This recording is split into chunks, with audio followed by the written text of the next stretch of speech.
Hey everybody, it's Jason Blaha here. Just finished training and I actually had something on my mind. And it's a point I've discussed on forums and things in the past and something I've never actually discussed in a video. And it prompted me thinking about it again with a conversation that I had the other day with Johnny Candido. We were chatting in private about the type of people who go compete in things like the IPF and cheat on the drug test even though they have feds like the one I'm in available to compete in.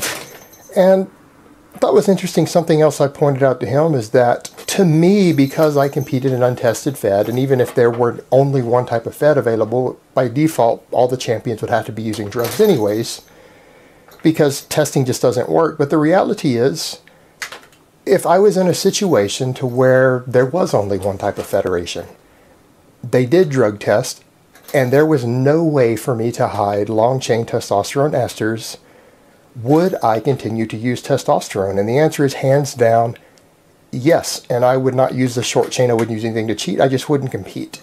And I would still use more than the physiological level. Even though I have a prescription to be at the physiological level, I would probably run double my prescription at least year round. And it has nothing to do with cheating. People talk about this cheating. That's kid bullshit, guys. That's stuff that you 18 and 19-year-olds think about. Guys at my age, we don't give a fuck about cheating. We give a fuck about the fringe benefits. And to me, in all honesty, all joking, all trolling aside, just because of the fringe benefits alone, I don't understand why there's a single man out there over the age of 35 who doesn't pen testosterone. And I mean pin it above the physiological levels. I can give you a lot of really good reasons for 18 and 19-year-olds not to do so. Absolutely. And the highest on that list is going to be possible permanent shutdown, reduction in sperm count, reducing your ability to have children. Well, guys over 35, most of them aren't looking to have extra children, and most of them are financially secure enough that they can come up with $500 or $600 to get all the drugs they need to boost their sperm count back up while staying on testosterone. Not really a big deal. In fact, you guys might have noticed Mark Lobliner isn't exactly natural and has fathered 3 children. Put that in perspective there, guys. And he's not the exception to the rule. It's not that hard to do. So that being said, even if I didn't even lift, if I quit lifting today, I would still probably pen double the testosterone dose purely because when you're over 30 and your sex drive starts going down, your energy starts going down, those high testosterone levels give you higher energy. They give you better sex drive. They give you better mood. You have better recovery from day-to-day things. You feel like you are 18 when you are 35, 36, 37.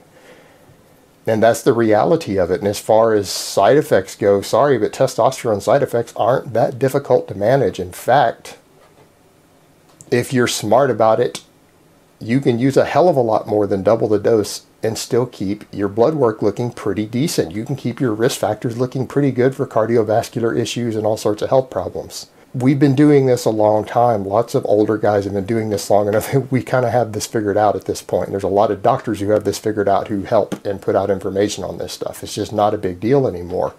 So the reality is when you start getting to an older age, and you start looking at those fringe benefits and the quality of life that testosterone brings as you become older, we just simply don't give a fuck about the cheating aspect anymore. It's just irrelevant to us. I don't give a fuck if I get branded a cheater, if my dick gets hard 3 times a day, and I have twice the energy, and I feel good, and I don't get the aches and pains that are always associated with aging, stuff that I was feeling just a couple years ago.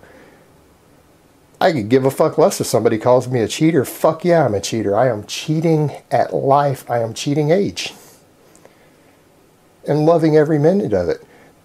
That's just my perspective on it. I'm not saying that every guy out there should run out and get on testosterone, but those of you who don't, I can only pin it down to ignorance. That you actually don't know the full details of it. You don't actually know the real risk associated with it. You don't know what the quality of life benefits are. Those guys who are over about 35 years saying, oh, I would never pen testosterone. I just don't get it. I don't understand why you wouldn't.